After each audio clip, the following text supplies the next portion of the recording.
which the Democrats have been very careful about, Andrea, is not around gun control, but gun safety, school safety, and so McConnell wants to talk about mental health and the like, whereas Democrats want to talk about how do we curtail the violence that we see unfolding in our communities, especially in our schools.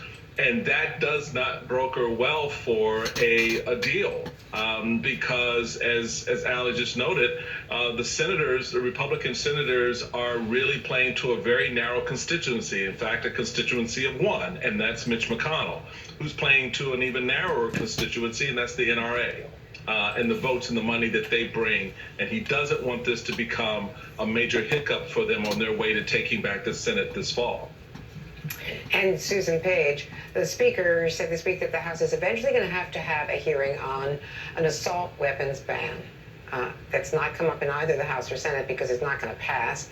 So is this a symbolically political statement from the Speaker? Yeah, what she said yesterday was that she would bring it up for a hearing and for markup, not for a vote. Speaker Pelosi is not inclined to bring things up to a vote unless she can pass them. But let me just say, for a decade and more, we have been flummoxed, Congress has been flummoxed in acting against gun violence, even after these terrible shootings, one after another. I think there are some signs of some shift in the Senate, at least on some measures. On a red flag law, we see some sentiment, even among Republicans, that they would support that. That would also involve perhaps tightening some gun background checks. So I think that it is possible the Congress will be able to do something, even if they can't do everything everyone wants. And we're going to have to jump to the news conference in Tulsa. This is the police chief. I want to stop real quick before we get started in this. First of all, the Tulsa, Oklahoma Police Department acted superbly with the intensity of trying to put out this fire before it ever got into a major fire, and they acted superbly professional in them handling this situation as quickly as what they did. You know, if you compare peaches to oranges towards what went on basically a week ago, maybe a week and 2 days ago down in Texas versus what's happened here, there is no comparison. But I have watched part of this, not all of it. Whenever the administrator started talking about the nurses and the doctors, I stopped and backed up because I wanted to be sure and get this. But the haunting feeling come upon me that this society that we're now in is so sick, emotionally, psychologically,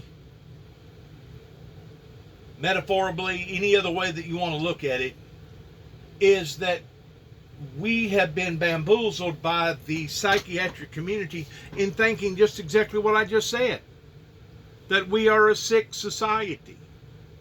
Well, metaphorically speaking, we are sick. There's no doubt. We've been a sick society, and I've said this before, way before COVID ever hit, we was a sick society. Okay? There's different types of sickness. There's physical sickness, and there's emotional sickness, and then there's mental sickness. I mean, there's spiritual sickness, and I think the thing that they're not addressing is the spiritual sickness, because in reality, these people that are doing these acts of violence are basically being taken over by a demonic force that is coming down in great wrath, just as the Bible talks about in Revelations in the last days. If our politicians, if our professional people aren't willing to look at this in the same format, then they're automatically batting and missing the ball by 2 foot before they ever even get it off the mound. Because it is spiritual warfare that we're dealing with right here. And that's what I've been preaching and teaching and telling people for a great, long, lengthy time. Now, the next thing I want to say is this. Most people go to a hospital to either visit somebody in the hospital, or they themselves are in the hospital because it is a healing environment. That's the way that the churches are supposed to be. The churches are supposed to be set up for a spiritual, emotional, healing environment. Whenever our churches fail to do this, then we see the repercussions from our churches failing towards not doing this. And in reality, most people go to a hospital for survival purposes. They don't go there to die. You go to a hospital basically to survive because you've had an injury and you want to fix it. You want them to fix the injury, or you got problems, eternally problems pertaining to cancer or something like that. It's a environment of survival, not an environment of death. What you're fixing to listen to goes beyond most people's figment of their imaginations in understanding that an individual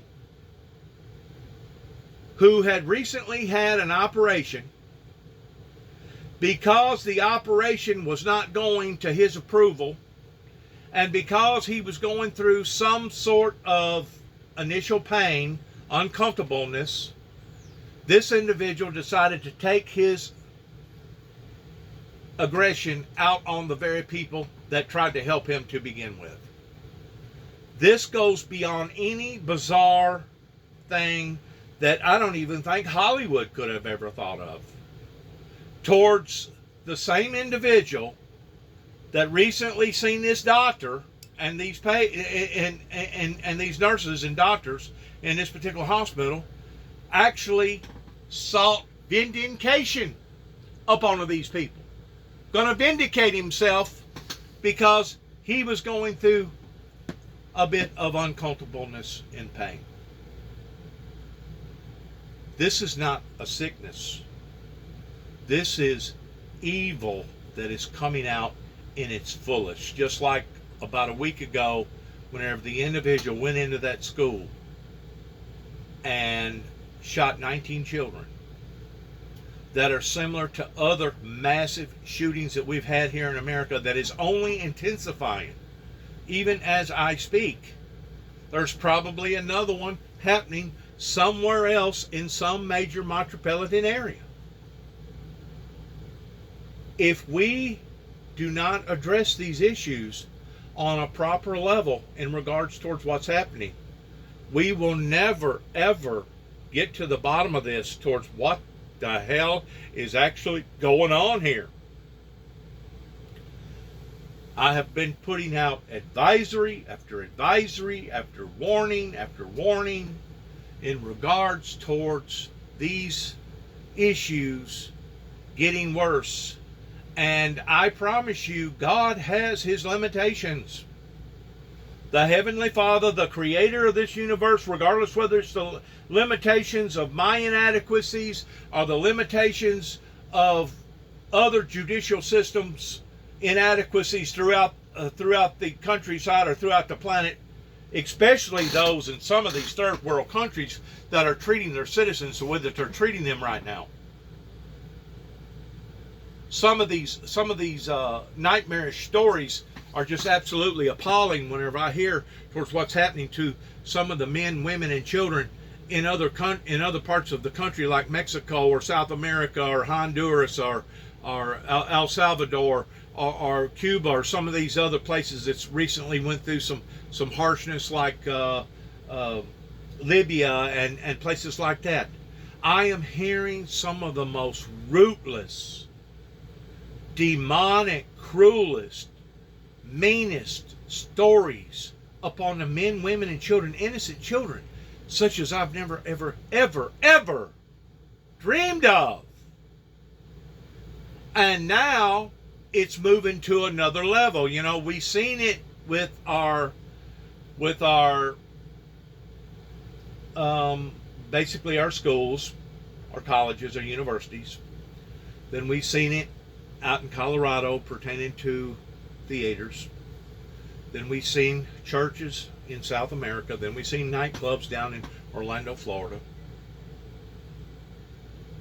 And we're seeing school shootings after school shootings after school shootings. And if our law enforcement agencies does not gear up for these type of activities that obviously right now is in and of itself towards being a pandemic. It's like a cancer, it's spreading. I don't know if these individuals have just lost all hope. I don't know if they just want to go out in a boom towards taking several people with them. I don't know if it's done reached a state that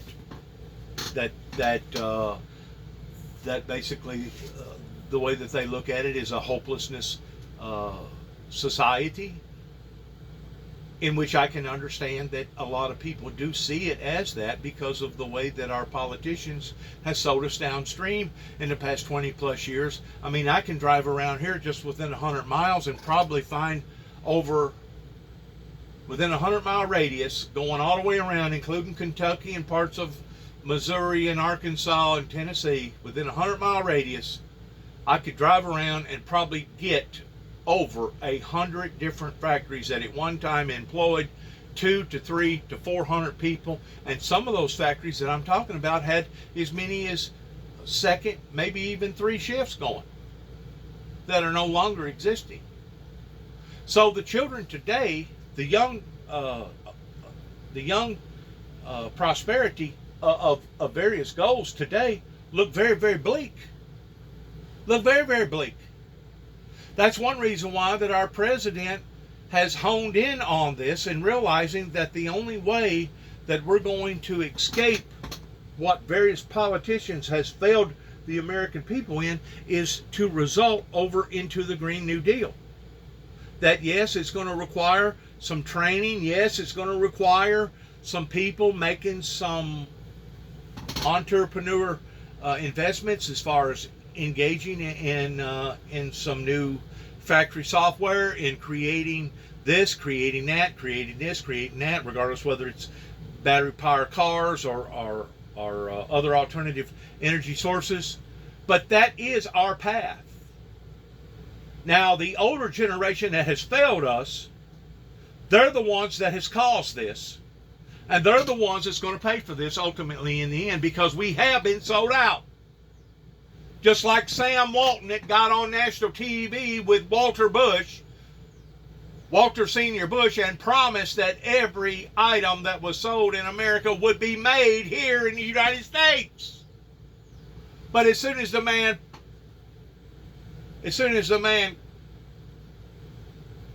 come to his demise, immediately his children overruled the father's request and started buying all kinds of stuff from Korea, China, Japan, South America, Mexico.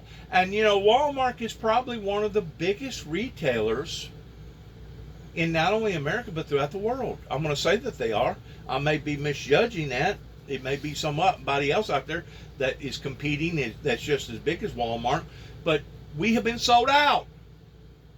And because we've been sold out, our future looks grim.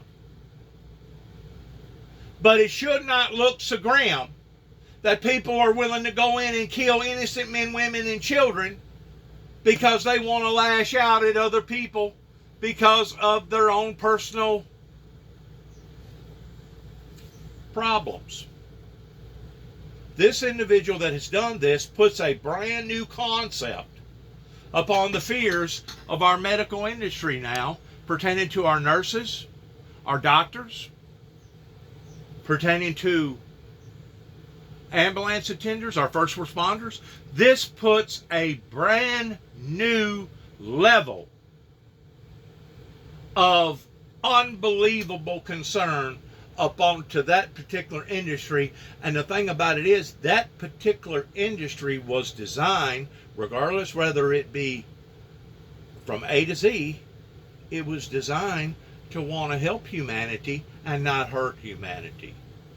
It's the same way that I can correspond with how that I have responded for the past 30 plus years towards putting out the message that I have been putting out, that has been misdiagnosed, that has been misanalyzed, that has been misinterpreted. And instead of people believing that I was actually trying to help people,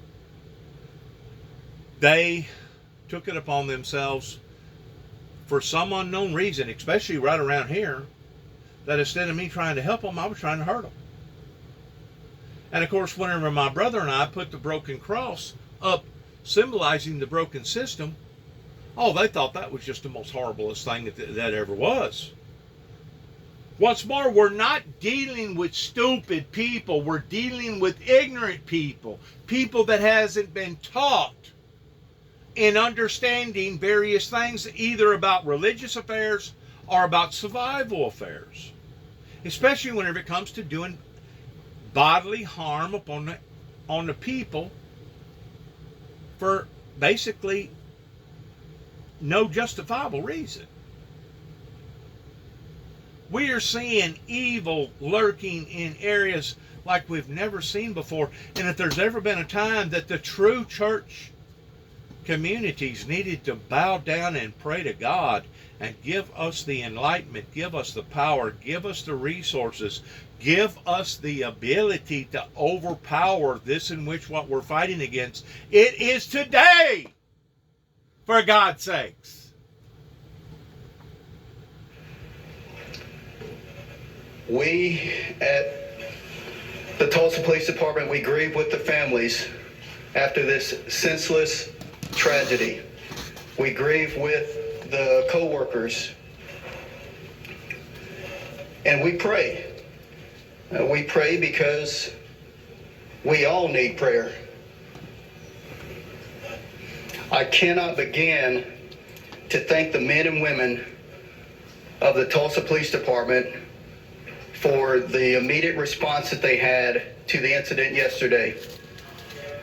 Our training led us to take immediate action without hesitation. That's exactly what officers do, and that's what they did in this instance. They had the right mindset framed and went into action and did a tremendous job.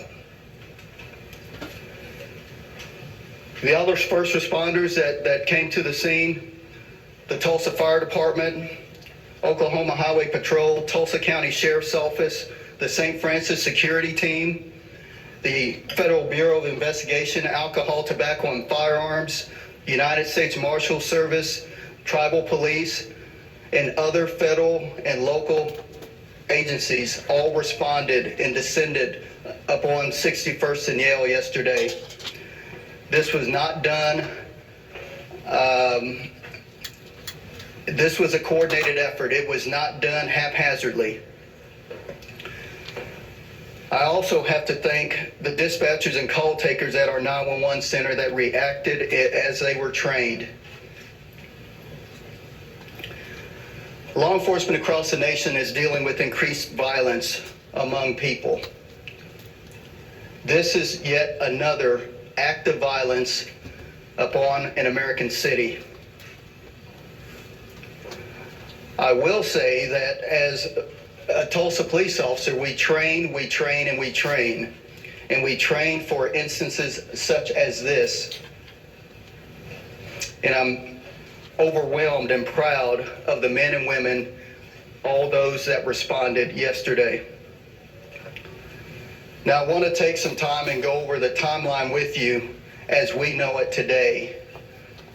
This information is fluid and can still change, but it is the most accurate information that we have at this point. Before I do that, let me go ahead and provide the names of the victims. And I will allow St. Francis to elaborate more on those victims. We have Dr. Preston Phillips, Dr. Stephanie Huson, Amanda Green, William Love, and our suspect. Michael Lewis.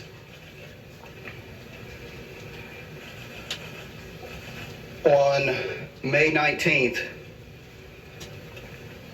Michael Lewis went into the hospital for a back surgery. The performing physician was Dr. Preston Phillips.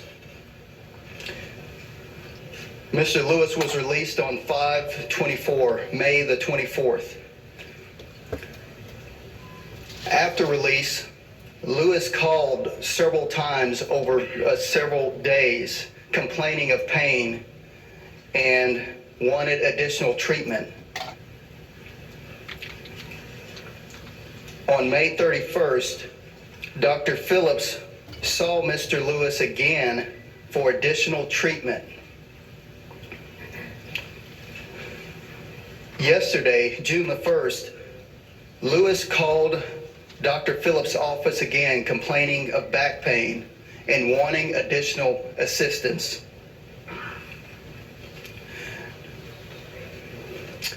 Now we know through the help of our ATF and their gun tracing that at 2 p.m. on June the 1st, Mr. Lewis purchased a semi-automatic rifle from a local gun store. That semi-automatic rifle was an AR-15 style rifle. We know that Mr. Lewis purchased a semi-automatic handgun, a .40 caliber Smith & Wesson pistol, on May the 29th from a local pawn shop.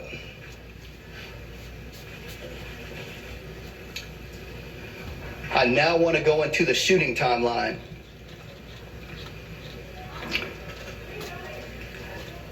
At 4:52 p.m.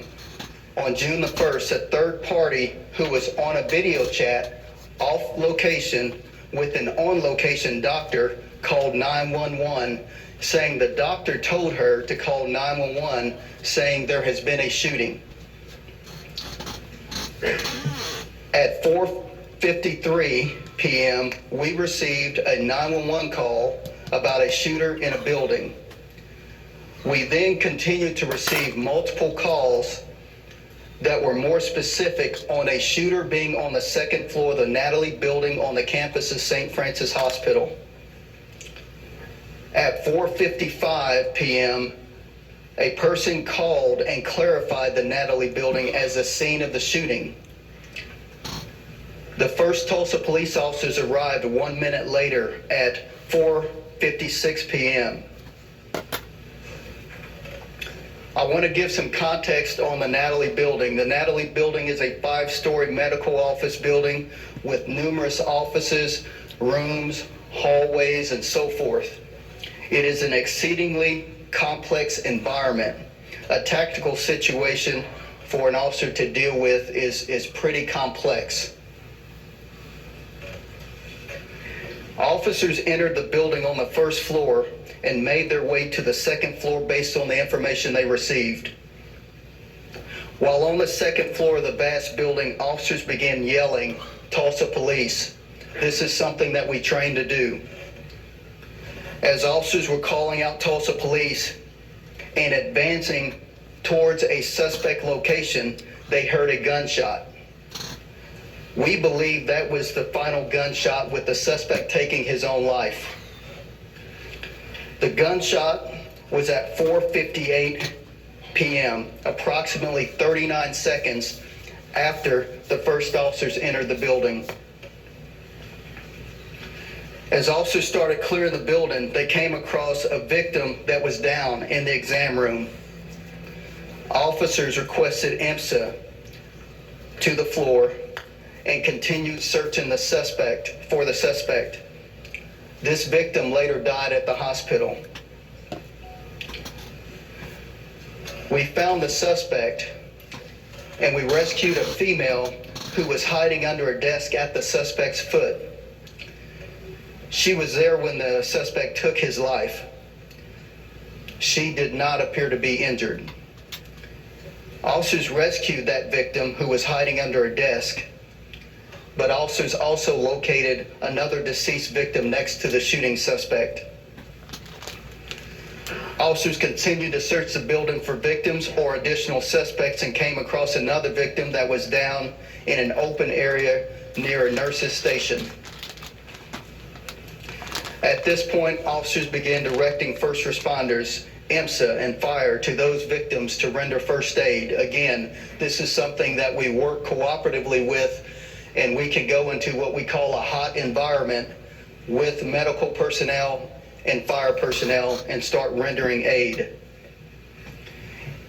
In that same room, there was the victim was at. Officers also rescued an elderly female that was in the room. As officers continued to clear the building, they located Dr. Phillips deceased in an exam room. As officers continued to clear the building, they removed multiple witnesses and victims and escorted them from the building.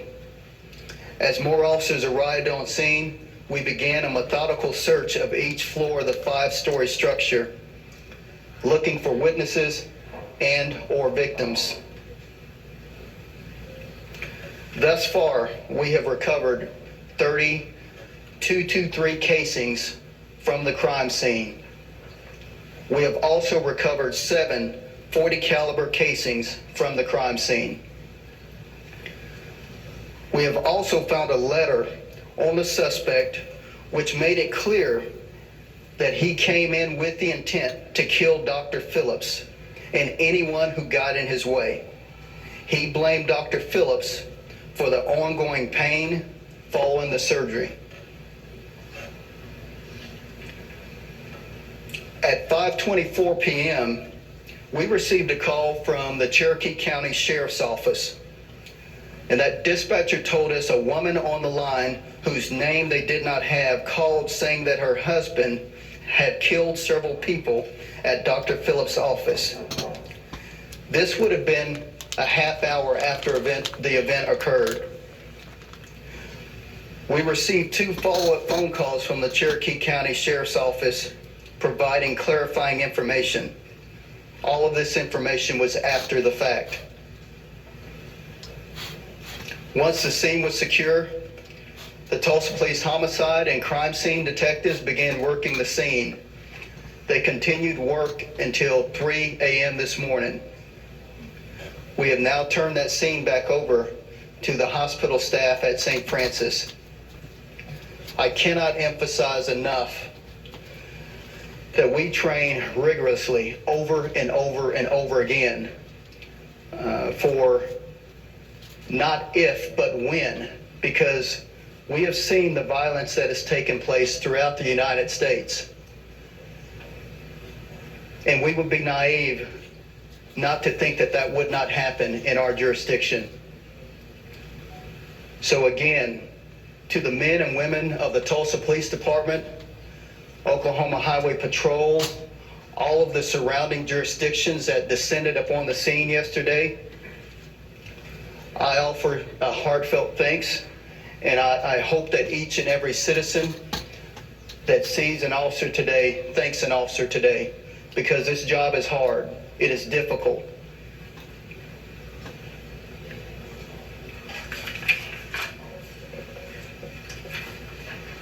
I'd like to weigh in on what he just said pertaining to this event that's unfolded. It's going to get to the point that civil servants of any kind is going to be frightened to death to work out into the public. And whenever I say civil servants, I'm just not talking about ministers. I'm just not talking about judges. I'm not just talking about our judicial system, our sheriffs, our deputies, our chiefs, our hospitals, our first responders, but teachers, people that own private businesses, anybody that puts themselves out there in the eyes of the general public, they're going to be frightened to death. As a matter of fact, I know somebody right now that has a heart of gold whenever it comes to him being a Christian. And there is absolutely no reason why whatsoever that I can even begin to think of that he is not a true 100% born-again Christian. He is a detective. He does detective work. I think he's licensed in about 14 different states or 11 states or something like that. He works for a legitimate company or companies. And he has told me again and again and again, I refuse to put out articles on my property about the Lord Jesus Christ. I said, why would you say that, or why would you do that? Are you ashamed of the Lord? He said, no. He said, it ain't got nothing to do with being ashamed of the Lord. He said, what it's got to do with is my survival. Because we have reached a state in society to where if you put your shingle out there in letting the world know who you are and what you stand for, if you stand for the righteousness or the godliness of a righteous God, you're liable to suffer the consequences on account of it. Well, guess what? Welcome to the party. That's exactly what I've been receiving now for the past 30 plus years towards being persecuted and lied upon, demonized and dehumanized. This isn't nothing new for me. That's the reason why I got to walk around with a tape recorder going 24/7, and I put dash cams in all my automobiles on the front and the rear and the sides, to where you basically got to walk around like a walking, talking recorder, a documentation device, in documenting each and everything you say, what you do, where you go, who you say it to, what you're talking about. And a lot of that information I never use, I never put out there to the general public, because, you know, in the eyes of privacy, it needs to be left in the eyes of privacy, because there wasn't nothing that ever come about the conversation or the incident to begin with. But in so many other incidences, it has resulted in heartache and trouble in my life.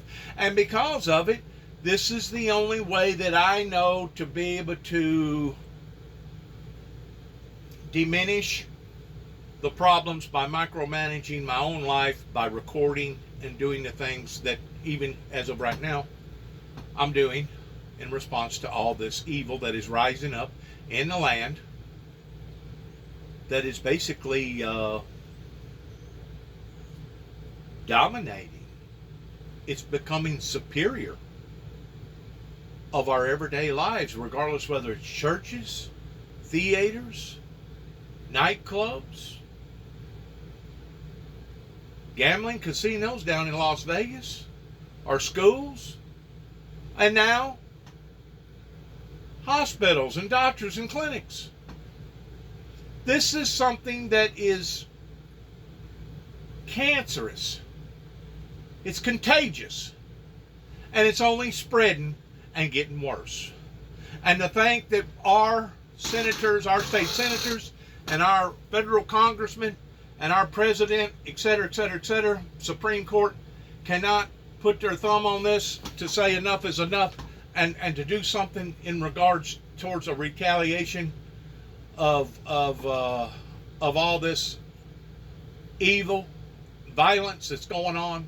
And I still say, and I always say, that the odds of it actually being somebody with a mental illness is probably about 1,000 to 1. All the other 999 is basically just a bunch of mean-ass people that wants to do cruel and mean-ass things to other people towards bringing hardship and harm into their lives. It's cruelty. And to think that our people, 100 plus years ago, was willing to hang somebody over stealing your transportation pertaining to a horse, and now today we sit idly by and let these people do this and get off on some sort of insanity plea? you know, our ancestors maybe was a little bit rough around the edges, and maybe they was a little too harsh whenever it come to their court systems, the way that they handled things. In other words, my very grandfather would go around as a dutyator or whatever, and they would hold trials or courts, and it wasn't no, oh, I'll get back with you 30 days from now and I'll let you know what the punishment's going to be. Oh, no, no, no. It was decided right then and there what their punishment was going to be. Whether or not they went to jail or whether or not they died. And there was many a people that my great-grandfather, Jeff Jackson, put to their death because at the time, whenever they was doing what they was doing, it was considered appropriate to do that way. Now today, after World War I, I've mentioned this before, keep in mind he was doing this stuff along about the early 1900s, right about before World War I. So after World War I, we've decided to be more civilized and we're going to do things differently in our judicial court systems. But yet now we know that people are guilty and they even be sentenced to death, like the Cole guy here in Tennessee that mutilated a young girl and cut her head off and raped her before he done that over some sort of a bad drug deal or some kind of money deal that obviously that went wrong with one of a nightclub operator up here in Weakley County. Went through appeals court after appeals court after appeals court during the time that the citizens had to feed him, bathe him, take care of him, give him a cot, give him showers, and supply his medical needs for him. For 20 years he went through appeals court before that individual finally got what that individual should have got, as far as I'm concerned, after the first appeal. One appeal and one appeal only whenever it comes to knowing that you know that this individual is guilty of the things that they're guilty of. Our laws has become so lax because of these psychiatric doctors that has now convinced our judicial system pertaining to our lenient attorneys that now the first thing we start throwing up in our eyes or throwing up is, oh, this criminal, they got humanitarian rights too. They got humanitarian rights too. Well, how about the rights of the doctor and those nurses that he just got through killing? What about the rights of those 19 children that just recently died? What about the rights to the people less than a week before the incident happened in Texas pertaining to what happened in Buffalo, New York? This has got to stop. And the only way that it's going to stop is that our lawmakers create laws that will put out a strong enough message to the lawbreakers that if they do this, they will suffer the consequences. Just like I think it was maybe the mayor down there in Texas that made a speech a couple days ago that warned any and everybody, which it should have been the governor, that if anybody thinks that they're going to come to a school and mutilate and harm and kill innocent children, that they will shoot them down dead in the middle of the streets just like a dead dog. Now, whenever you're talking that kind of talk, now you're getting down to where the rubber meets the road. And you hate to think that a civilized society that we claim to be is having to do these things, but if that's the only way to progressively obtain law and order amongst the rest of the civilized society, then be it as it may, that's what we're going to have to do. Now, once more, I'm not going to even remotely suggest that we need to go back and do like my great grandfather done. Towards after you get through the hearing on a person, that you immediately pull up a rope and throw it over a limb somewhere and hang that person. I think that certain things need to be handled in certain ways, because there is always that chance that the evidence is not truthful. And there was a lot of people during that time that got hung and killed and wasn't guilty of the crimes that they was being accused of, regardless whether it was stealing a horse or some other kind of crime. But the point being is this: if you don't wrestle the devil down in good overtaking bad, then eventually the wrestler, which is the bad, will eventually out-wrestle the good. And that's never been how that it was designed to be, not only here in America, but throughout the world. And whenever we see our laws becoming so lax that we cannot even protect our innocent children and doctors and people in cafeterias and theaters and people that's having a good time are praying in a sacred area, whenever it gets to the point that we can no longer provide safety and security for these people, that's whenever God, the Heavenly Father, steps in and says enough is enough and puts an end to it all. We've seen him do it again and again throughout other generations and cultures. And if we think that he won't do it again, we're only being naive. Because I promise you, he will do it again if he deems it necessary to do that. That's where he was hoping that he gave mankind enough sense by learning their lessons and knowing what God the Father will do if these acts of injustice continues to go unpunished or treated just like the Cole guy being guilty of the crime that he was guilty of and going through 20 years of appeals court. Or just like somebody up in Buffalo, New York, that the first thing they wanted to start looking at was the guy's psychiatric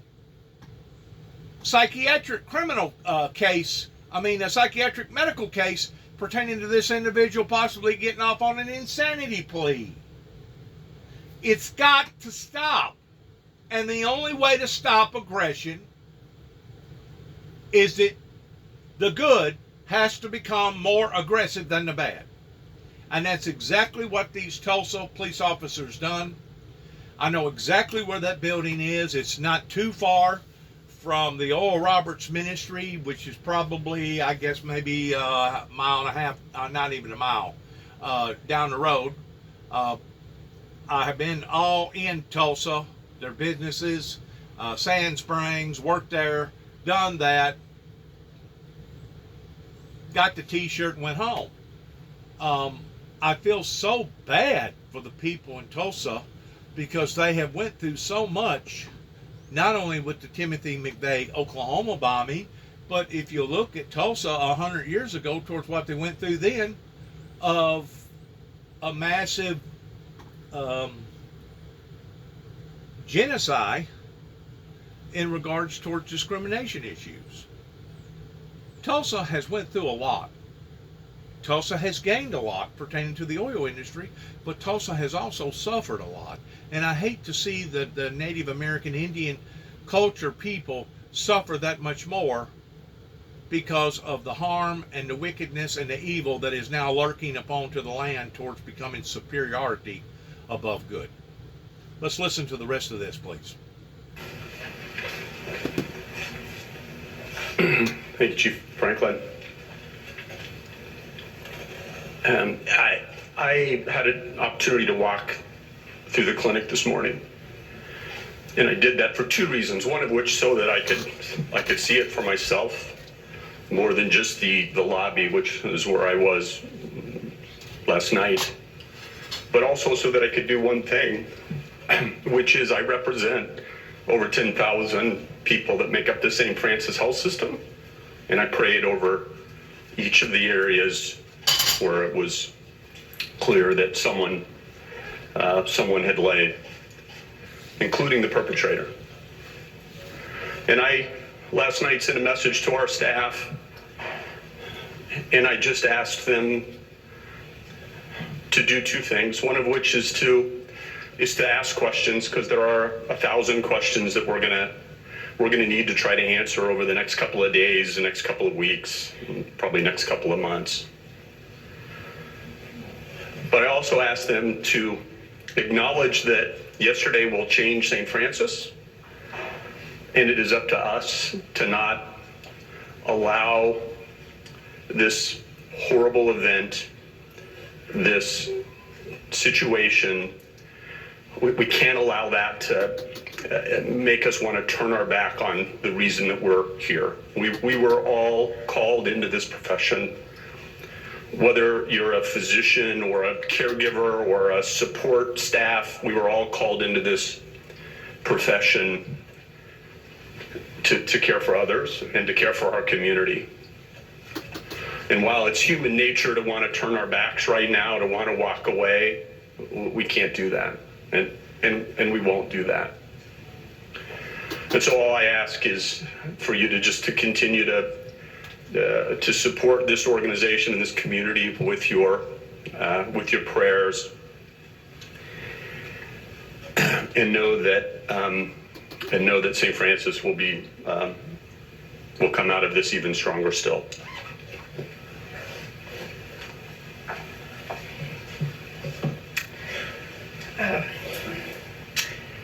I'm struggling with the right things to say in this moment, and maybe that's because there's truly not any right thing to say. There's no words that can adequately describe the emotions that we have been feeling for the last 18 hours. I'm just going to speak from my heart this morning, so I hope you'll bear with me. First, to the families of our colleagues who were killed. Our hearts break for you.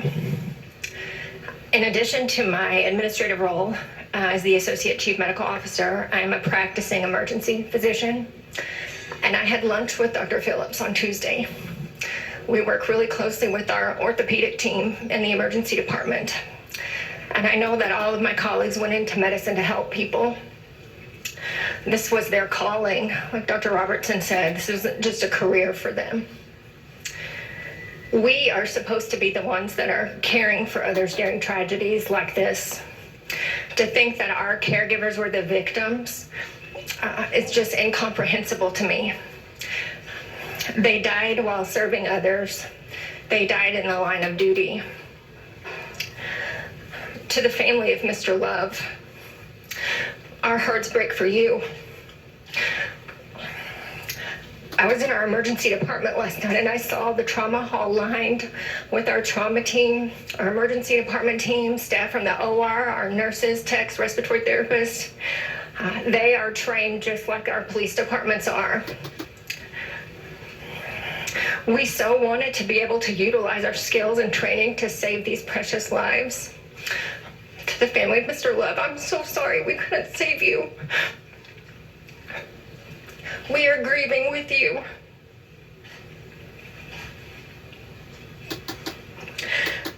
When I woke this morning, I really just wanted this to all be a bad dream, but this is the reality of our world right now.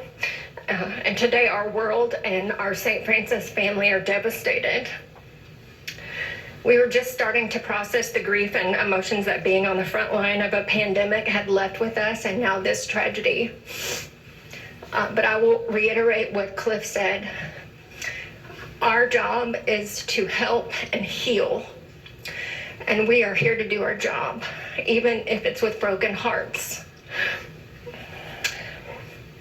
On behalf of our medical staff, I would like to thank our security team and all of the first responders who, without hesitation or fear, were on scene to do what needed to be done.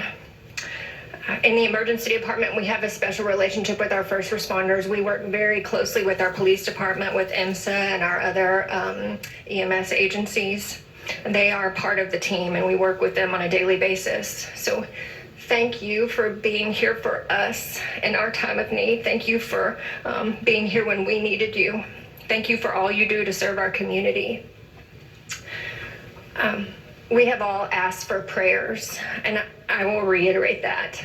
Whatever faith you subscribe to, And even if you don't subscribe to a faith, I will tell you that a prayer is just a solemn request for help. And I think we could all agree that our world needs a little bit of help right now. I want to leave you with the prayer that's been on my heart since last night. Lord, I see a world that's dying, wounded by the master of deceit, groping in the darkness, haunted by the years of past defeat. But then I see you standing near me, shining with compassion in your eyes. Jesus, shine down on us. Let your love shine through us in the night. Lord, we want to be your witness. You can take what's wrong and make it right. Thank you. I want to stop right there and offer my personal deepest condolences over this situation, just like the situation with all the situations with the children and the innocent lives.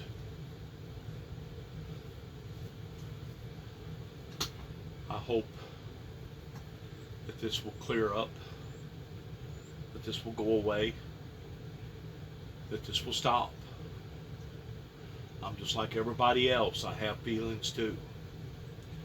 You know, I've still got to fight the temptations of the body and of the flesh, just like everybody else. But I also hope that this will be a lesson for those who took a part, that are still living, and there are a few over in Obion County pertaining to Kenton, Tennessee, here in Weakley County, the county that I live in,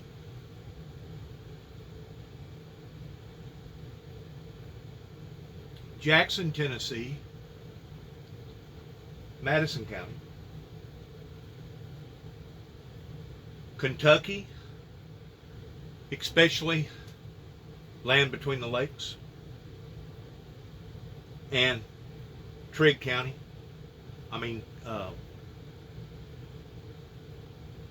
Cadiz, Kentucky, pertaining to Trigg County, as well as Christian County up in Kentucky.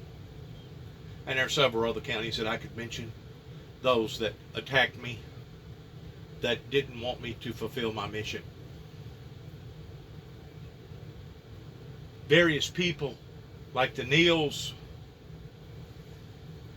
family, and as well as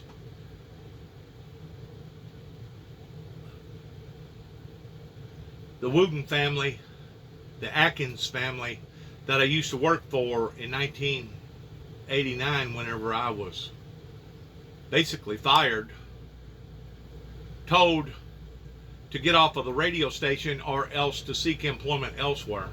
And all these other churches to and from, regardless whether it's in Dyer County, Gibson County, Lake County, Henry County, I could go on and on and on with people that has been so dead set that I was either a lunatic or I myself was a monster. I hope that this sinks in pertaining to the speech that I made up in Weakley County, Tennessee, in front of the courthouse, talking about the blood that I seen that was coming down the building, metaphorically speaking, because of the resistance of various people that did not want to support a ministry that supported peace and utopia. And they can bell her out, whatever they want to bell her out. But the bottom line is this started at the top end with the Reagans and the Bushes. And it rolled down through various federal as well as state officials and then local officials, that now we see the results from their underhandedness, their manipulation towards knowing that they should have done something that they didn't do.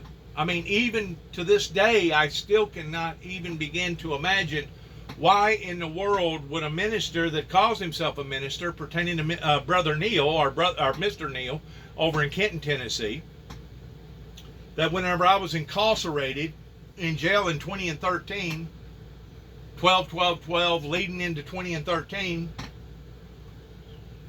after me sending him 3 different letters, why did he not respond in those letters? Because the Bible is very clear in stating that if you cannot love your brother who you have seen, how can you love him who you cannot see?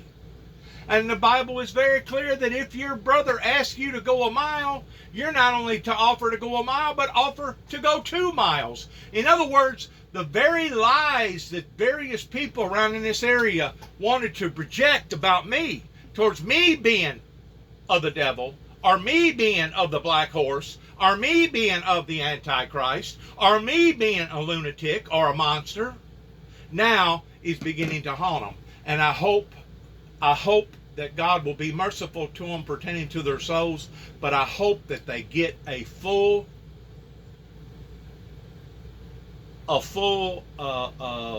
way in what's happening here with not only our shootings and our killings, but our drug overdoses, our bad weather events that continue to keep bombarding us again and again and again.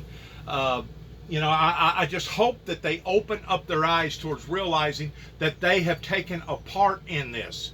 I just got through getting off a conversation last night. I called her and she answered the phone because I got a different telephone number. She probably won't do it tomorrow because she does know my telephone number. But her name is Sister Ethel, that lives over in the Atwood, McLemoresville area. It's a black family that I got associated with really, really good in the year 1993, 94, maybe 92, pertaining to an older gentleman that was part of the Yahweh family by the name of O.J. Smith. But I got to know Brother Green. I got to know his wife. I got to know his precious children. I got to know her mother, Sister Ethel. And I put it upon to them as a favor. And I thought that it would do multiple things at the same time towards taking the material that I had at that time in the 90s and having them rewrite it, because it would be better to have it not only on cassette tape that I had to translate over onto cassette tape, making 9 cassette tapes in 1988 that got sent to the White House, but I felt like that it would be better if I had it written on paper, and I also felt like that it would achieve giving the girls practice, because one of them at the time was about 14 or 15, the other one was about 12.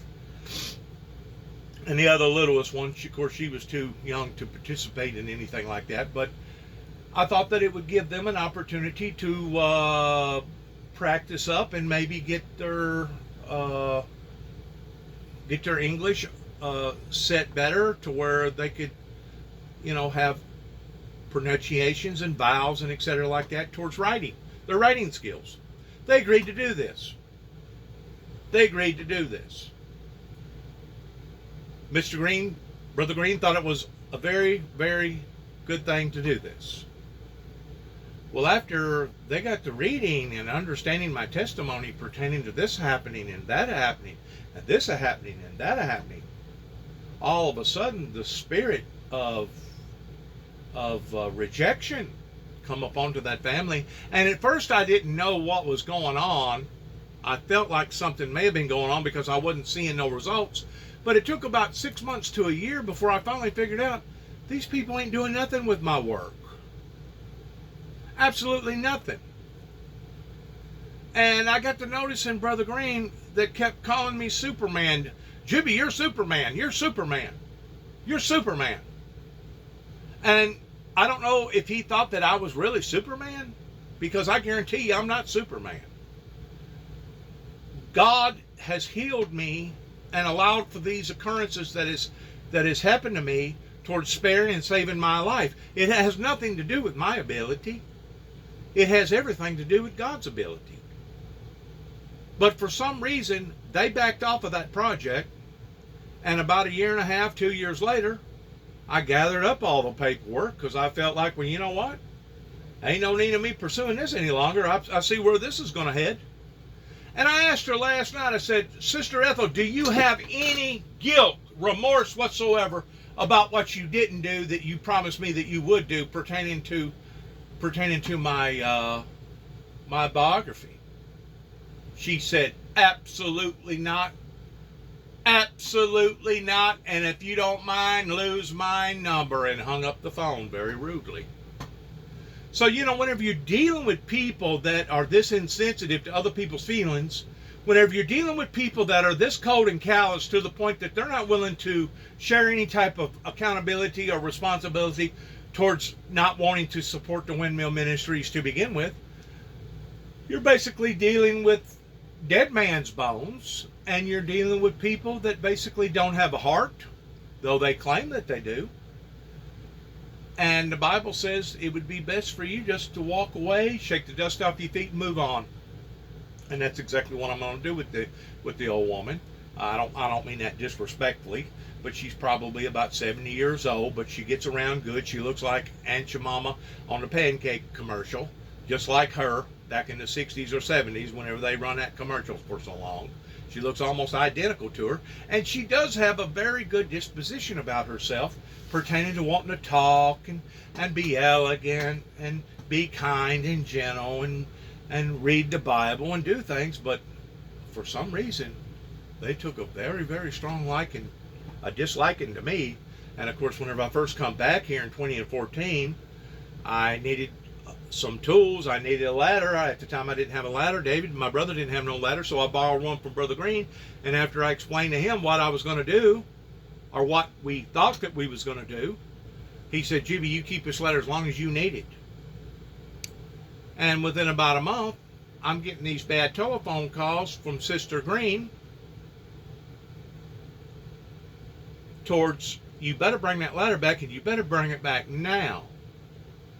Well, whenever I brought the ladder back, about less than a week, I got a telephone call that Brother Green was on the ladder, fell, and broke his neck. And about 3 weeks later, he was dead. They had him up in the Madison County Hospital. They're on the top floor where they have the worst patients. And I guess they took him home, and that's whenever he basically met the Lord.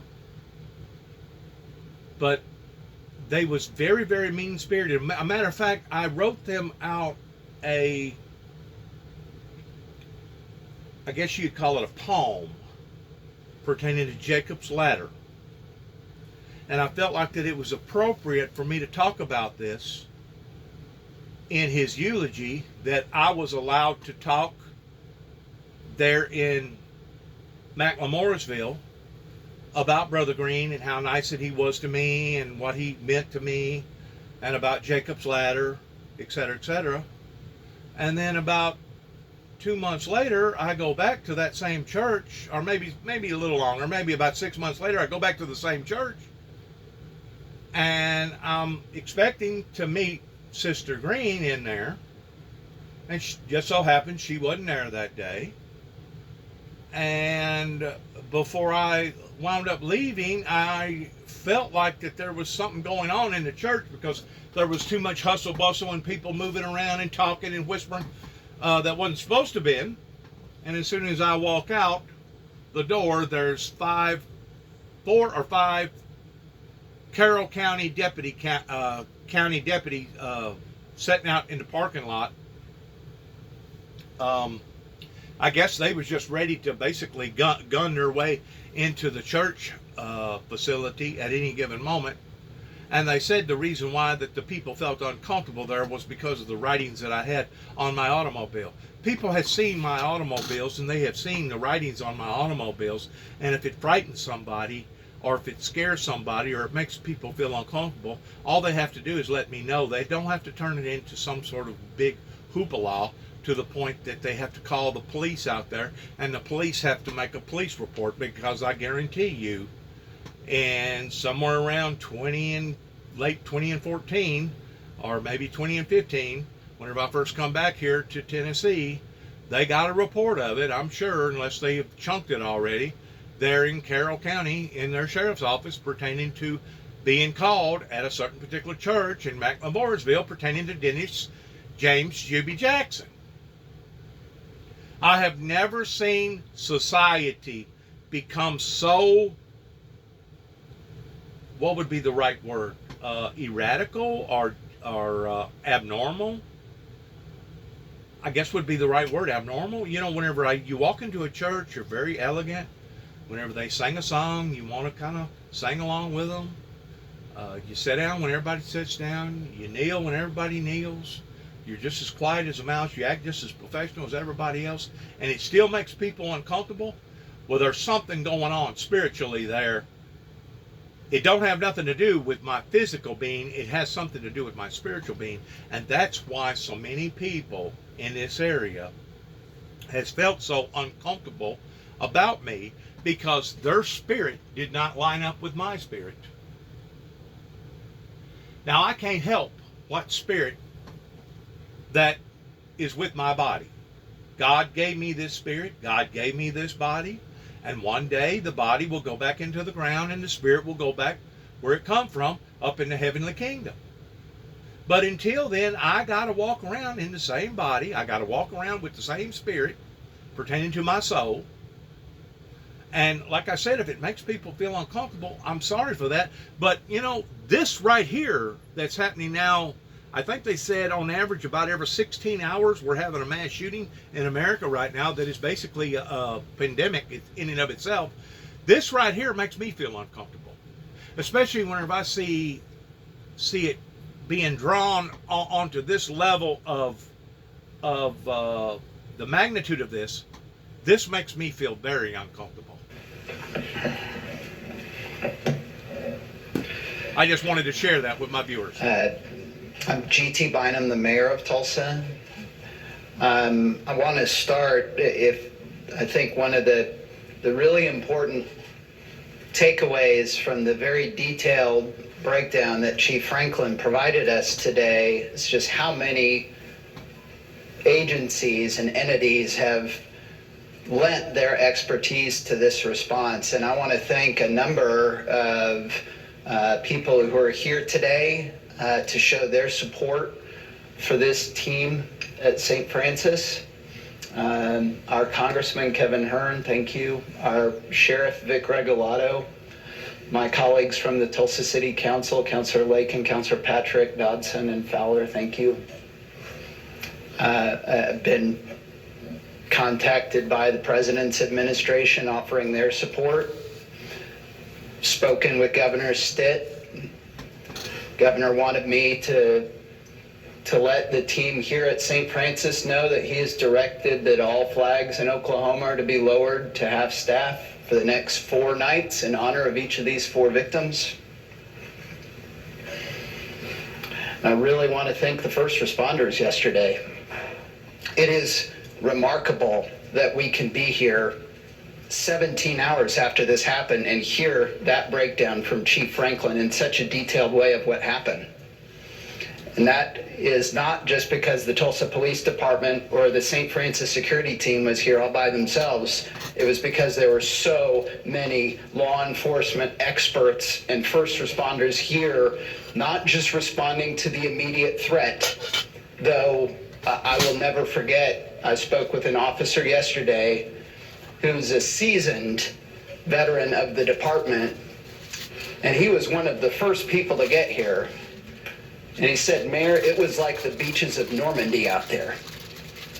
Everywhere I looked to my left and my right, there were officers running towards that building, jumping over bushes, getting around anything in their way between them and that threat so that they could save people.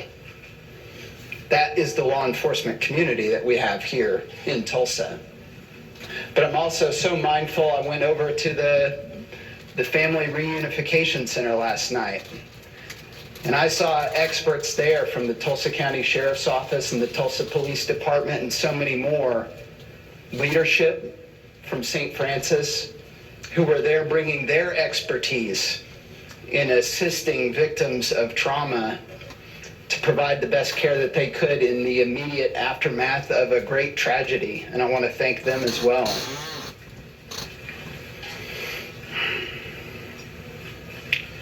Our focus right now is on grieving. The shooter is dead. The threat that he brought to this campus, that has been ended yesterday. But the days ahead of us and the weeks ahead of us, it is so important for this community to show the team here at St. Francis how much we love you. And I want to thank all of you for coming to work today.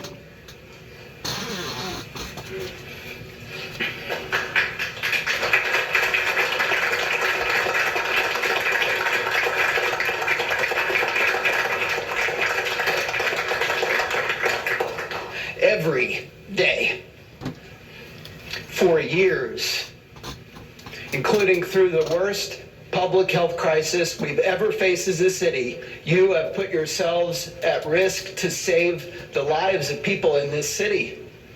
And I hope you know how much it is appreciated. How grateful this community is for you and your work and the risks that you take, and never even appreciating that you could have to deal with this kind of risk and this kind of premeditated violence.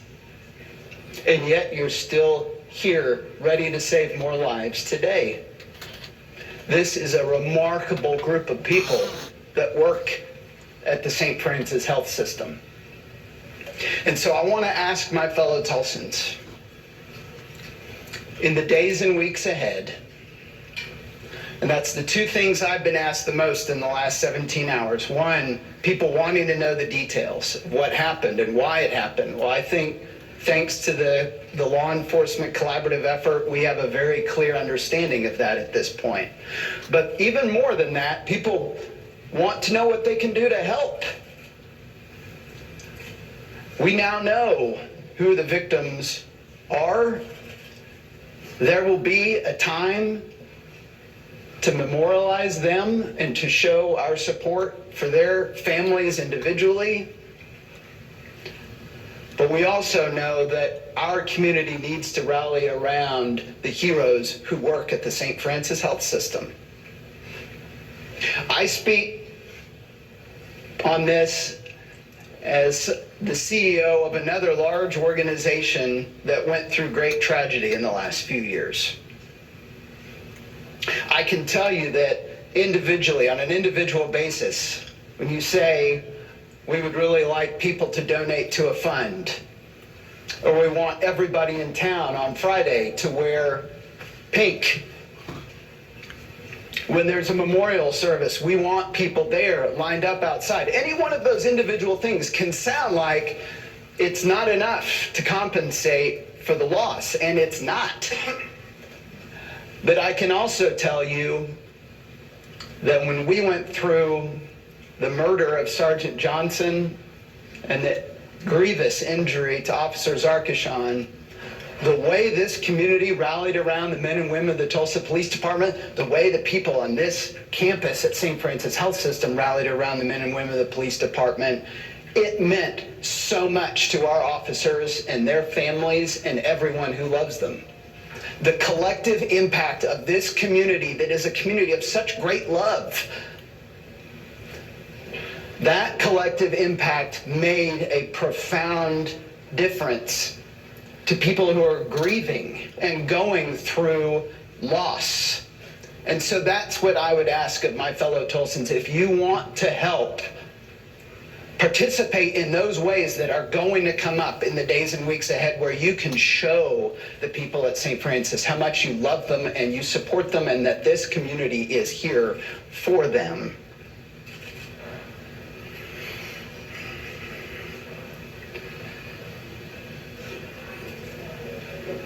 I just want to say, lastly, on behalf of everyone in this community, it isn't enough to tell the team at St. Francis how much we love you and how grateful we are for you. There is nothing that we can say that will make this pain go away. But we will be here with you to walk with you through that process every step of the way. Have no doubt about that. Thank you. We'll be getting questions now. Yes, sir. Mr. Chief, what you're telling us about your men and women and the other law enforcement agencies, just first of all, is very reassuring, particularly after what happened in Texas. So I just want to say that. Secondly, regarding these victims, you talked about the position that this man was apparently angry at. Please tell us about the other 3 people. Why? It sounds like another physician and perhaps 2 civilians, who they were and why they were there. The question is who the other victims were and why they were there. They were there for medical service. The doctor was there providing care. They stood in the way. They stood in the way, and Lewis gunned them down. So 2 patients and another physician who work in the same office? So there were 2 physicians, yes. There was a receptionist and there was a patient. Any other questions? Yeah, can we just get the spelling of first and last name of everyone? We'll send that afterward. Yes, Kevin? Chief, could you go through the police department's policy for dealing with an active shooter like this? You instruct your officers to go in no matter what. How do you handle something like this? What do they instruct you? When that call goes out, the first officers that arrive confirm that there is an active shooter in progress. We then have an activation that occurs through our 911 system that alerts every Tulsa police officer on duty and off duty. It alerts our special response team. It alerts our special operations team. It alerts all of our surrounding areas. Everyone responds en masse. We have all trained together. We've all worked together. We know each other's tendencies through that work. So when we get that call, we are going to disregard any safety measures that we might have for ourselves, and we are going to go in the building to deal with the threat. Our philosophy is we will stop the threat, and we will do that by any means necessary.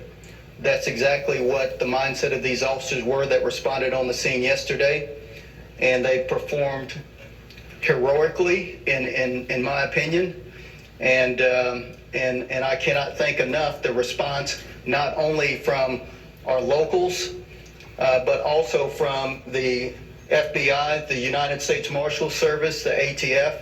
All of them responded en masse.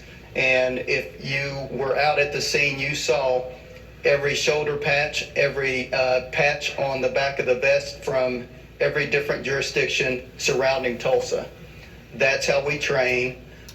We train together, we respond together, we work with St. Francis Security, and have the director of security for St. Francis is a retired Tulsa police major. So we are always in constant contact and in sync with one another. This was a massive building, which is, again, what we train on. Large buildings, large structures create obstacles for our officers between reinforced doors, between cavernous hallways. The shots echoed in the building. So we train to enter the building. If shots are being fired, we are to move rapidly towards those shots. If shots are not being fired, we are going to be more methodical in our approach as we look for signs, and that's what these officers did. When they first entered the building, they saw broken glass. They saw shell casings. They were following those shell casings around and began yelling, "Tulsa police, Tulsa police." And it was then that they heard that final gunshot. They rapidly moved to the area where they heard the final gunshot, but again, it's a cavernous building. And so those shots echoed, and they eventually found the shooter. Question right now? No, right here. Chief, thank you. Blaine Alexander with NBC News. Can you tell us a little bit more what you're hearing from the witnesses that you pulled from the building? We're hearing reports that the gunman passed by some people and said, I'm not targeting you, I'm looking for a specific person. Is that the case? And then secondly, you mentioned the other three that were in the way. Is there any evidence to indicate that they were standing intentionally trying to block or shield the doctor, or were they just in the gunman's way? I don't have any information on what the witnesses are reporting as of right now. I cannot speak to that. But I do know that the suspect, when he came into the building, into that office complex, he began firing. He began firing at anyone that was in his way. There are reports that one of the victims held the door for someone to allow them to escape out of the back door, and was shot and killed. Okay, next question. Sarah. The victims, I was going to ask just to clarify, Amanda was the receptionist, I believe, and William was the patient. Yes, that is correct. William was the one who was taken to the hospital with critical conditions originally. Yes. Amanda was a victim, and she was the receptionist, and the other was a patient and was taken to the hospital and later died. And building on that, just one more question. Can you give us an update on any other victims that were wounded and may still be in care, or give us some information on that? Because I know there's been conflicting information coming forward too. Okay, the question is if there are any additional victims that are wounded or in care at this moment, and I don't believe that there is at this moment. So that should quash that rumor. Okay, next. Yes. Can you talk about how the shooter actually got in the building and how he got to the second floor, and elevators and stairs? The question is, how did the shooter get to the second floor? The Natalie building has a parking garage attached to it with a second floor entrance. The suspect parked on the second floor of the building and entered through that second floor entryway and worked his way into the building. Any questions? Yep. Yes. Around the same time this happened, we got a release from Muskogee PD about a bomb threat that you guys had took them off by. Is that connected to this at all? The question is about a bomb threat that came in through Muskogee Police Department. That did come in. We are still working to determine exactly how that came in.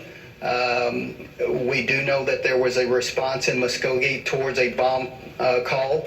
I believe it was at the suspect's residence, but we are still working through that portion to determine exactly what transpired there. Any questions here? Yes. When we talked before, you said that the gun control measure you support is locking up guns. Yet here we are. It's been a terrible season of gun violence in Tulsa. Do you support even a basic red flag law, any background check, anything like that? The question is on gun legislation and what I support. I will tell you this. I go out and I execute the law. There are legislators that legislate the law, that create the law. And I am more than happy to work with legislators if they want to bend my ear from a law enforcement perspective and ask what we need. I am more than willing to sit down and provide that information to legislators. Thank you, Chief. Next question. Yes, in the back.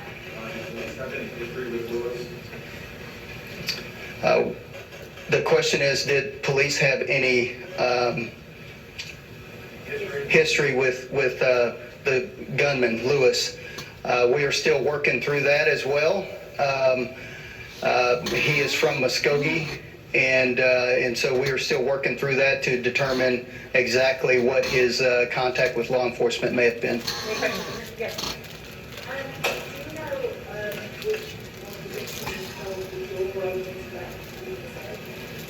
The question is, which one of the victims held the door open to allow people to escape? I don't know that I have that information. I do know that the patient victim held a door closed, I believe, is the information that I have, to allow someone to escape out of another door. Next question. Yes, Russell? You said that the shooter wanted additional help from this surgeon. Are we talking about, did he want drugs? Was he trying to get more medication? Was this an opioid situation, or do you know at this point? The question is whether or not the victim wanted additional help in the form of drugs from the medical doctor, and that is information that what we currently know is that Lewis was in pain. Lewis expressed that he was in pain and was not getting relief, and that was the circumstance surrounding this entire incident.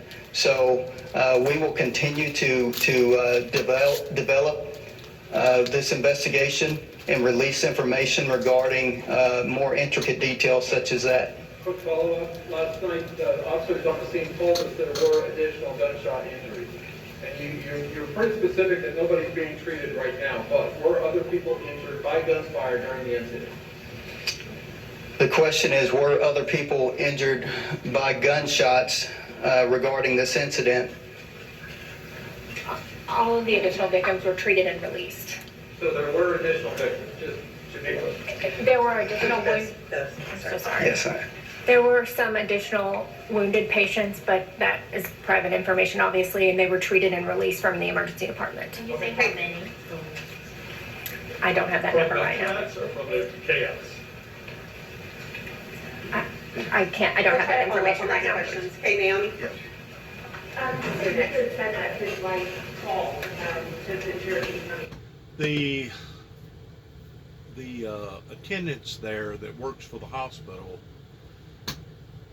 are kind of caught in between a hard place and a rock pertaining to the HIPAA law, that they're not allowed to reveal certain people's conditions pertaining to certain people's names.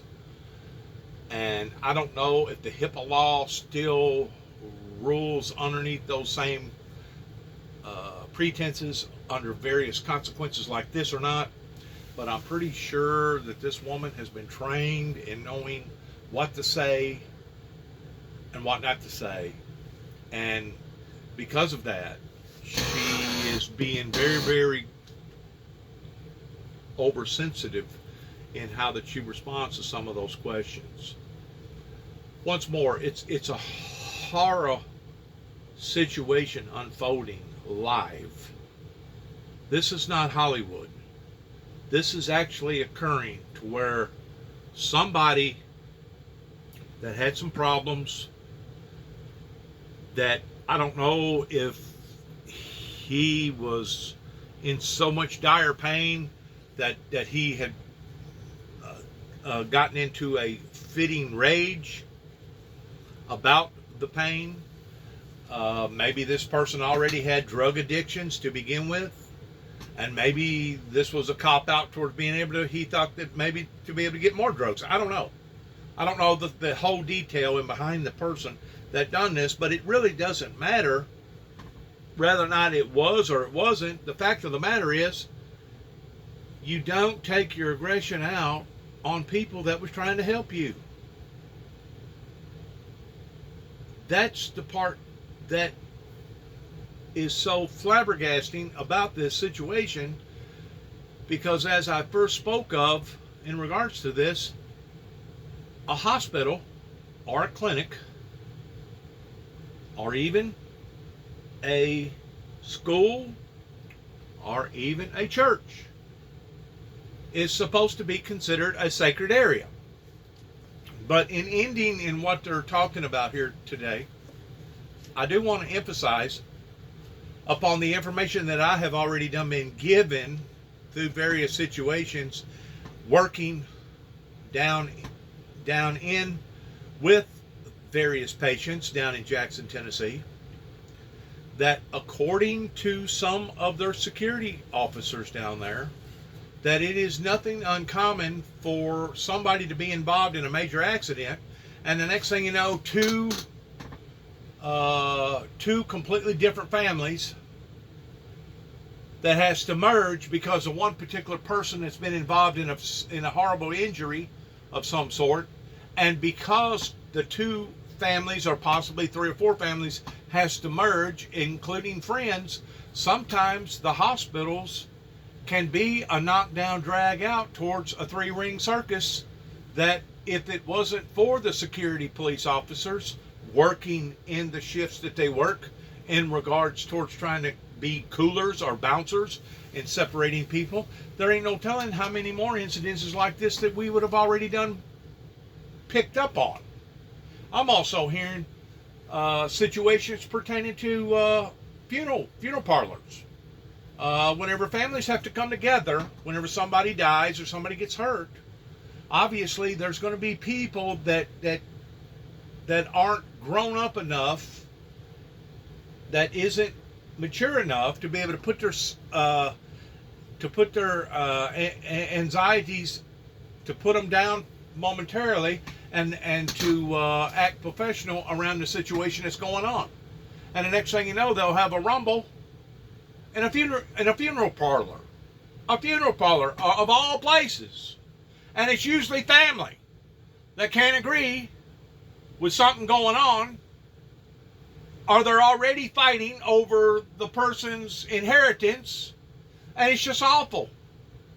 It's awful in what these funeral parlors and these hospitals are having to deal with in emergency type situations, and this is really full proof of what they're having to deal with pertaining to maniacs out there that are willing to do something like this. I feel so sorry for the people in Oklahoma because of what they had to go through pertaining to the Timothy McVeigh and the Nichols deal regarding the Ryder truck and 3,000 pounds of ammonia nitrate that turned into a homemade bomb pertaining to homegrown terrorists. I feel so sorry for those people because whenever I was in Oklahoma and the surrounding areas in various places, I realized that their drug problem was probably as bad or worse than any other state that I've ever been in. And of course, if anybody knows me, they know that I've been in about 35 different states. Drug problem is extremely bad in Texas. Drug problem is extremely bad in Florida. Drug problem is extremely bad right here in Tennessee, Kentucky. But I think it was as worse than what I had personally ever seen it pertaining to narcotics, AAA, Alcohol Anonymous, narcotic anonymous groups that was set up just about in every town and every community towards people having to go to these meetings, towards being going through these treatment centers, towards trying to get off all this stuff. And of course, whenever you have a society that's been warped because of the drug culture, whenever you have a society that has not been trained of the discipline of the parents pertaining to discipline children for doing wrong, whenever you have a society that's basically walked away from their true identity with God, then you have a society that's collapsing up onto itself of what we're actually seeing right now that began in the beginning phases of 1989. And I'm just so glad that I can tell my story the way I hope that one day that I'll be able to compile my story all in one big pile, like a book, biography or whatever.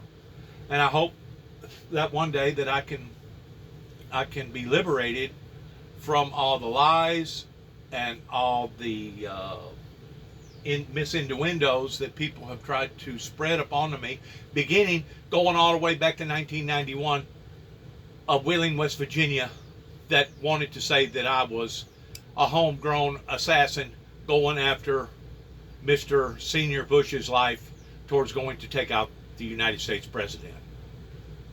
You know, whenever you have corruption that's built upon corruption, lies is built upon lies, this is the repercussion that you get pertaining to a national catastrophe. And from a homegrown perspective, I'm going to say that homegrown terrorism is probably right now the leading problem in America that is inundating communities and inundating people's lives in such of a manner such as they have never ever begun to imagine that was going to occur 25, 30 plus years ago.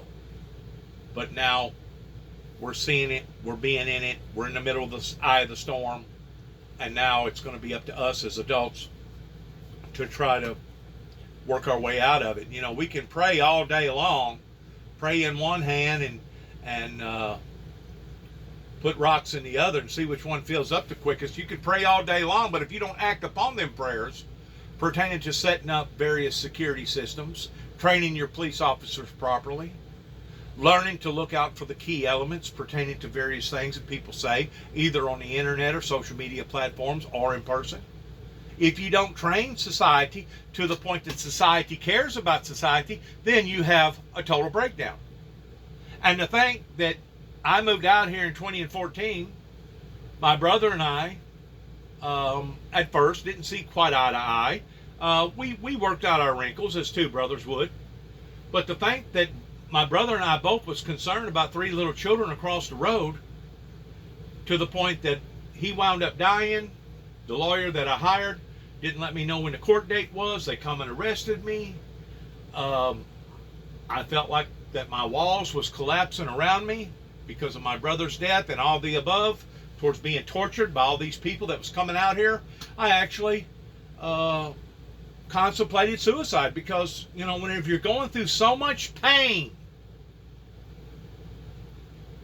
sometimes that's the weak way of getting out, but sometimes to individuals that's the only way of getting out, is to basically try to take their own lives. And that's what I done. And I feel like that I was pushed off into it because of dereliction of duty, of what was going on in Dresden, Tennessee, after my brother and I hired attorneys and went in front of Judge Moore again and again and again and made I don't know how many telephone calls to the sheriff's department here in Weakley County. We felt like that they was being biased for whatever reason. It had to have been because of my background, because it wasn't of David's background, because David didn't have a background pertaining to any type of criminal file. And it was just very, very unfair in what David Jeffrey Jackson had to go through pertaining to his peers turning against him because his brother had come back, and the court system that wouldn't support him in his endeavors. It was really, really sad. And that's the reason why that I want to make these recordings that I make. That way, maybe one day, somebody out there, I'm pretty sure it probably won't be my son, but maybe somebody out there will get a hold of this material and they'll say, you know what, this individual was totally misunderstood, and this individual was treated wrongly, and this individual went through this, and this individual went through that. Let's try to clear up his name. Let's try to clear up his character, because at the very, very get-go in 1983, whenever I went to Kenton, Tennessee, towards seeking some sort of help, the type of help that I got was I got thrown off into the devil's den pertaining to the psychiatric ward. And if anybody, of all people, and I guarantee you the neighborhood around here that knew my father, if anybody knew the real James Robert Jackson in some of his discipline tactics that he used against his own family towards the brutality, if anybody needed to go get psychoanalyzed and getting on some sort of medication, it should have been him. A World War II drill sergeant with post-traumatic stress disorder that they hadn't yet labeled as post-traumatic stress disorder. And to think that the community has failed, the community has let us down, our court systems here has let us down because we was concerned about 3 little children having to be forced to admit to a charge of stalking, That way they could have added the stalking charge number 2 to the stalking charge number 1, which in regards to me making a telephone call to 2 different individuals that was associated with Land Between the Lakes up in Kentucky, Western Kentucky, hadn't broken any violations, just made the telephone calls saying how much that I was sorry for the misunderstanding and that my story was going to be told. I had to own up to 2 accounts of stalking in that event before they was ever going to let me out there. But yet now we see people every day that gets in horrible situations like down in Atlanta that shoot and kill somebody that make a $10,000 bond and they're back out on the streets before nightfall. So our laws is definitely screwed up in regards to the safety and the well-being of the American people here. It's not just dereliction of duty here in Weakley County. It's not just dereliction of duty towards what went on in Kenton, Tennessee about 40 years ago, but it goes on everywhere. And if the church community don't step up towards reinforcing for the betterment of the good, it's only going to continue to break down and get worse and worse and worse. Like I said, I feel so sorry for the people in Oklahoma City, Oklahoma. I feel so sorry for the people in Oklahoma. I got a good friend over in Cherokee that, I whenever I went in there and I got to looking around, I've seen all these different people with all these different problems, and they got casinos everywhere because of the Indians out there in Oklahoma, which adds that much more misery to their problems, pertaining to people having drinking problems and gambling problems. And it's just society in itself that has become so rank. Society has become so rank.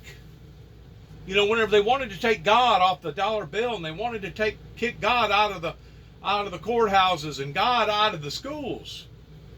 Don't discipline your children, just let them be heathens. Let the computer or the TV be your babysitter for them.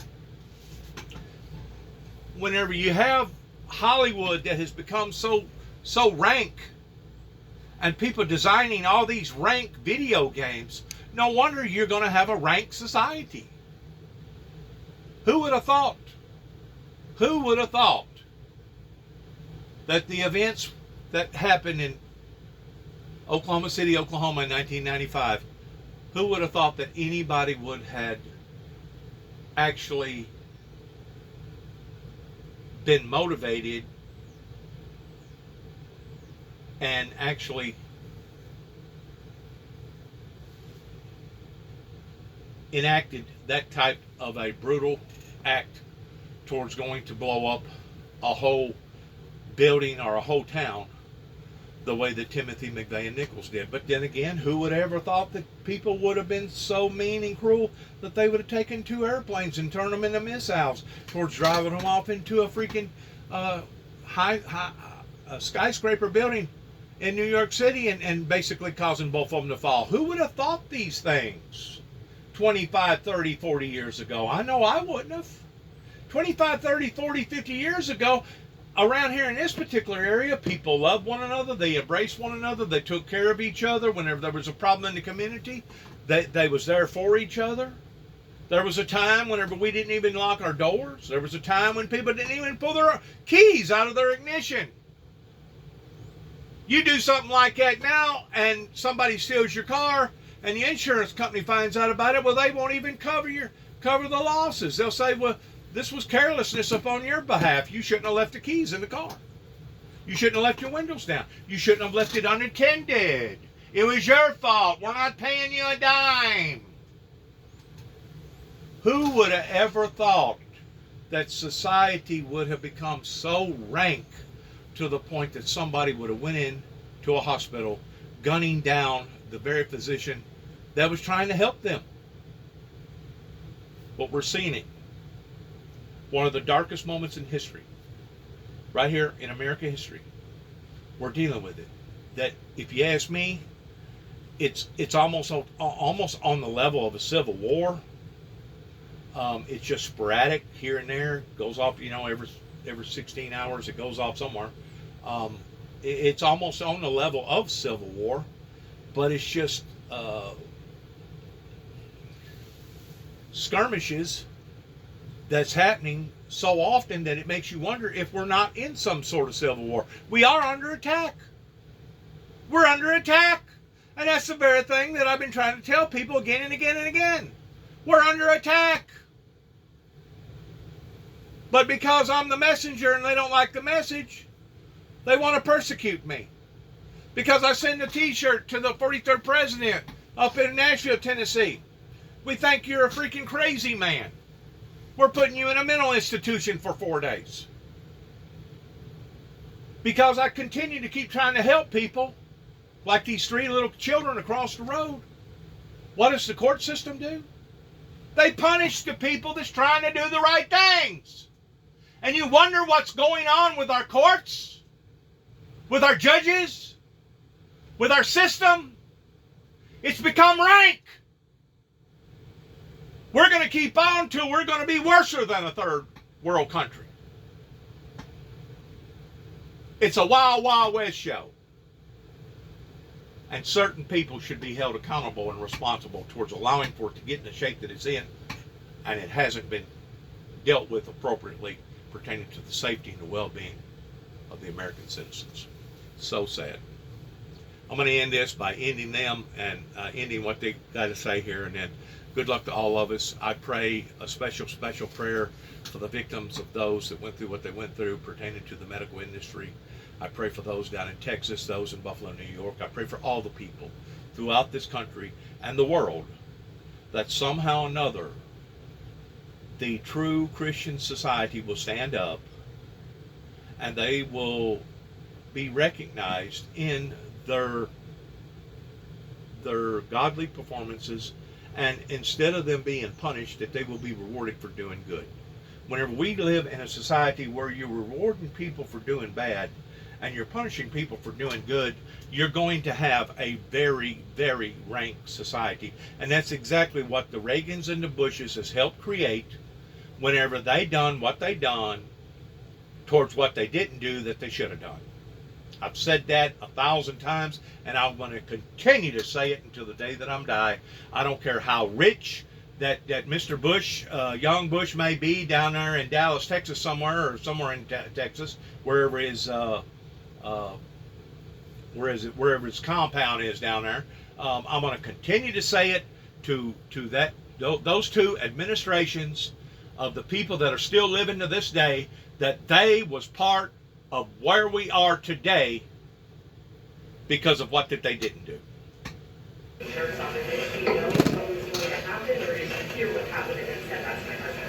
The question is that earlier I stated that the wife of the suspect called police and relayed information to police.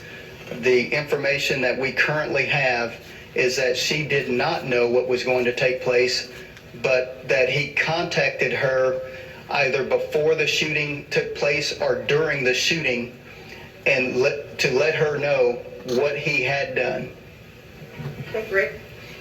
Just a quick question, and I got a... Who's that for? St. Francis. Okay. If there's donations or anything, where do you want people to drop off these items? I mean, obviously, the community drinks by taking flowers and things like that. So the question was about community support and where would we want donations and other things left. I would say, let me answer this in 2 ways. First of all, St. Francis is a family and we will take care of our own. But we also recognize the need, both locally and quite frankly nationally, to support the victims and the families of the victims in St. Francis. And so the Tulsa Community Foundation has a fund that it was already in existence for us, an employee assistance fund. And so we'll make that link available for folks that feel the need to contribute to these families and to the organization. And we just, that's really the only, I would say, official place for folks that want to do something to care for those that have been impacted by this situation. While you're up there, I'm looking at Dr. Phillips's resume. This is impressive. Can you talk about his talent? Tell us who this man was.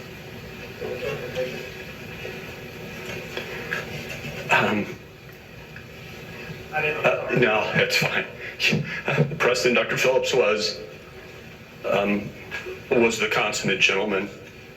He is a man that we should all strive to emulate. And of everybody, you know, the fact that some individual would go after Dr. Phillips is mind-blowing. He's one of those folks that, you know, his clinic can not always be on time because he will spend every minute with patients that they need. He is one of those doctors that was cut from the cloth of 4 decades ago in terms of how he felt about people and how he felt about his calling. And so not only is it a shock, it is the ultimate loss for St. Francis and for Tulsa. Are there any questions for Dr. Robertson while he's here? Yes. I guess, has Dr. Phillips raised any concern that the suspect was injured? Did he alert anybody that this might be a possibility that he's concerned about his safety? So the question was had Dr. Phillips alerted anyone about his concerns, or did he have concerns about his safety or this patient? And not that we're aware of as of today. Yes, right here. Is there a policy in place if there is a patient that is harassing a doctor? Is there a policy in place for St. Francis? So the question was, is there a policy in place around patients or to react or respond to patients harassing physicians? And I would answer that. The short way to answer that is we have multiple policies and practices in place that are designed to deal with difficult situations, difficult patients, unhappy patients, and but nothing that we have in place. I don't know that any health system in the country has in place can stop somebody with 2 weapons that are hell-bent on causing harm. Okay, right here. Has St. Francis had any mass shooting drills or training before here on campus? So the question was, have we had mass shooting drills or training? We actually have training and we have educational modules.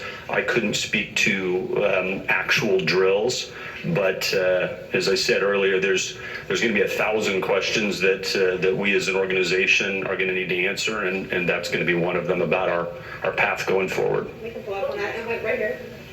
Go ahead. Yes. Tell us about the other Stephanie Weaver. She's another one of the physicians that works in our orthopedic department. Stephanie is was an incredible person, and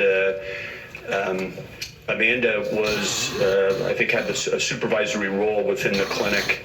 I mean, the 3 best people in the entire world that are the most committed to doing what they do every day and taking care of others didn't deserve to die this way. Here in the middle. I'm not sure this may be a question for you or the team. Do we know if the gunman's antagonism against Dr. Phillips was racial motivated at all? The question was about racial motivation, and I can't answer that. I will answer that. The information that we have thus far is that there was nothing about race that caused this incident to take place. Okay, I have a follow-up. How far did he have to go to get to Dr. Phillips' office, and then where he was found, was that in Dr. Phillips' office, or was it somewhere else? The question was, how far did he have to go to get to Dr. Phillips' office, and was he found in that office or somewhere else? It's a short distance from the doorway of the 2nd floor entrance into the physician's office there. he was found in the lobby area of the physician's office. So this is a vast building, lots of walls, lots of space, lots of doors that open into other doors, and he was found in one of those waiting areas. Okay, I only have a few more questions left. Hold on, right here. Just a couple of quick questions. You spoke about the firearms purchasing, confirming that they were purchased legally with a background check signed by the purchase. The question was on the gun purchases and whether or not they were purchased legally. The information that we have at the current time is that they were legally purchased firearms.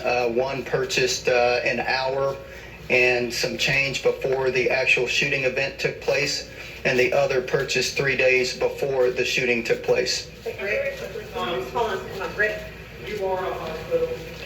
How much triage was done at the scene? Or was it to get them into the ER as fast as you could? How did you handle these injuries as you came along? So the answer was about triage. So in conjunction with our emergency medical personnel with IMSA and Tulsa Fire and Rescue, there are protocols in place to triage at the scene. So if someone doesn't have signs of life, or they can determine that, they are in fact deceased, then they don't transport those patients.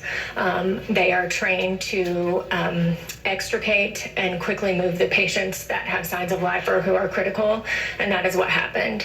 Our trauma team was prepared and ready for however many victims we were going to receive, but ultimately we just received the one critical victim. But as far as your procedures, once you're locked down the place, were you rushing earnings over there, or? The one critical patient was received when we were on lockdown. We still received the patient. I only have time for 2 more questions. I have people here. Yes, in the back. Chief, you talked about the AR-15 and the bought. Was that the clear that the indicator of motive? Repeat that question, please. Was how quickly that gun was bought before he entered into the building or the building across the street? How clear of a motive did that give you? This was premeditated, thought out. The question is whether the purchase of the firearm gave clear motive to the intent of the shooter. I don't believe I can state any more that there was clear motive. This was what he planned to do. I mentioned that he had a letter that he had authored left on his person after the shooting. That letter led us and told us the story. So this was something that was planned. Thanks, Sarah. Okay, one right here in the back blue shirt. Yes. The spelling of Michael Lewis. We'll get that afterward. Yes, real quick. Very quickly, can you speak at all to the interaction between Dr. Phillips and his patient? Was he responsive to these repeated concerns about pain? Maybe that's perhaps for you, sir. Were he in his office responsive to him and his concerns? Yeah, good. Okay. The question is whether or not Dr. Phillips was responsive to the care and the concerns of the patient. And from the investigation that we have thus far is, yes, that office was responsive. That office made a follow-up appointment for the suspect, and that suspect did go to that appointment the day before the shooting took place yesterday. So the doctor's office was receptive, responsive, and attempting to administer care to the patient. And we're only doing 2 more questions. Chelsea, really quick. I'm just looking for clarification. So I know you said he went into the parking garage on the 2nd floor. How was he able to enter with such a large firearm? Is there security on that floor as well? Or is it kind of open access for patients? And was it hidden, or was he just walking up there? The question is whether or not when the gunman entered the building, how open is that building to entry? And it is an entry that is open to the public, just as any other building, just as you walked in here today. There is no one to greet you at that door, so he was able to walk in without any type of challenge. This is the last question. I'm sorry, guys. We're here. Chief, do you have any reason to believe that if your officers did not get into that building as quickly as you did, he would have kept firing? The question is, if our officers had not gone into the building as quickly as we did, do we think the gunman would have continued to fire indiscriminately? And the answer to that, I think, is that in our mindset, we believe that we have to stop that threat and we have to do it immediately, and time is of the essence, and so we are trained to go in there and stop the threat. Regardless of what may happen to us, and that's what our officers did. We have no reason to believe that he was going to stop. That is the mindset that we have. That's how we operated, and that's what the officers, the initial officers that went into the building, that's exactly what they did. They sought him out, attempting to stop the threat. That concludes our news conference. If you are going to do any one-on-one interviews or anything like that, live setups, it needs to be outside, and we need to clear this area. Thanks, everyone. Thank you, everybody. Thank you. Thank you for staying with us for this extended edition of Andrea Mitchell Reports. We're all taking a deep breath because of what we've seen in the last hour. The breaking news from Tulsa's police chief and hospital officials and the mayor delivering an update, really reporting extraordinary new details about Wednesday's mass shooting, leaving 4 people dead, including 2 doctors, a medical receptionist, and a patient, as well as the shooter, a 5th person. Joining me now is Frank Figliuzzi, the former FBI Assistant Director for Counterintelligence. Frank, we've been through a lot together over the